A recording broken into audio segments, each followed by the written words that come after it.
तो पाकिस्तान की सियासत से जुड़ी एक और बड़ी खबर है ये विपक्ष, क्योंकि देखिए विपक्ष भी पूरे एक्टिव मोड में है और विपक्ष एक बार फिर सुप्रीम कोर्ट के दरवाजे पर जाने की तैयारी में है। कोर्ट की अवमानना के लिए सुप्रीम कोर्ट जाएगा विपक्ष, जो कि पहले ही विपक्ष की तरफ से साफ कर दिया गया था कि वोटिंग से कम उन्हें कुछ भी मंजूर नहीं होगा। रात के 12 बजे तक भी रुकना पड़े तो वो सदन में मौजूद है। और ऐसे में जिस तरह की हलचलें बाहर से आ रही हैं उसको समझकर शायद अब विपक्ष अपनी अगली रणनीति पर काम कर रहा है और विपक्ष एक बार फिर सुप्रीम कोर्ट जाने की तैयारी में है। हमजा, ये तो बहुत लंबा खिंचता हुआ दिख रहा है ये पूरा मामला। अब विपक्ष पहले कह रहा था 12 बजे तक हम संसद में, और अब दूसरी तरफ सुप्रीम कोर्ट भी जाने की तैयारी।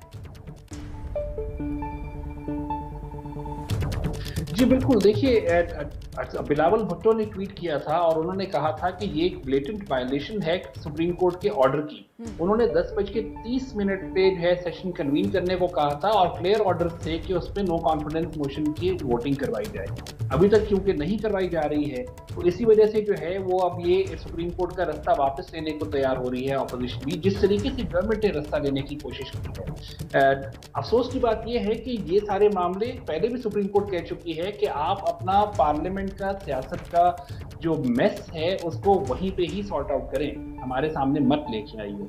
लेकिन क्योंकि पार्लियामेंट अब कुछ कर ही नहीं पा रही है और उसको एक तरीके से कहा जा रहा है कि टेक ओवर करके बैठे हुए हैं, ना छोड़ने वाली पॉलिसी बना के, तो उसको लेके अब ऑपोजिशन भी सुप्रीम कोर्ट जाने को तैयार है। लेकिन ये मत भूलिए कि आज अगर सुप्रीम कोर्ट ये चले भी जाते हैं, नो कॉन्फिडेंस वोटिंग नहीं होती है, तो सबसे पहले जो लगेगा वो कंटेम्प्ट लगेगा, कंटेम्प्ट ऑफ कोर्ट लगेगा। उसमें कुछ दिन लग जाएंगे, एक दिन नहीं तो 2 दिन तो लग ही जाएंगे सुप्रीम कोर्ट में, जब तक असर कैसर के ऊपर लगती है। फिर डेप्यूटी स्पीकर की बारी है, फिर उसके नीचे जो है 4 लोग, उनकी बारी है।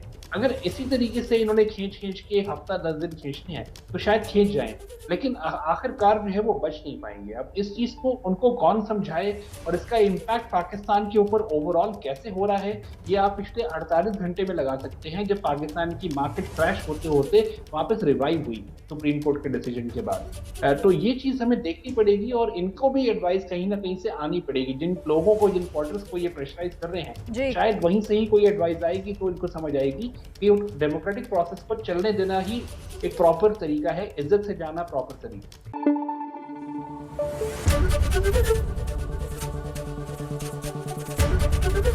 एबीपी न्यूज आपको रखे आगे।